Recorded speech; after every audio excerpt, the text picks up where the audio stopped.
Hello, welcome back to our channel. Today I'll show you how to block traffic from specific countries in Cloudflare to protect your website from unwanted visitors or potential attacks. First, log into your Cloudflare dashboard and select the domain you want to manage. Next, go to the security section and click on WAF. That's your web application firewall. Then click Create Rule. Choose Custom Rules. Here you can set up rules for exactly how Cloudflare handles traffic based on your needs. Name your rule, then select country from the parameters.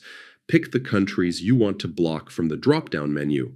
Decide what action Cloudflare should take. You can block, challenge, or allow traffic. For blocking, just select Block. Finally, click Deploy. Activate your rule. Your website is now protected from traffic coming from those countries. Cloudflare is flexible, so you can adjust these rules anytime as your needs change. And that's it.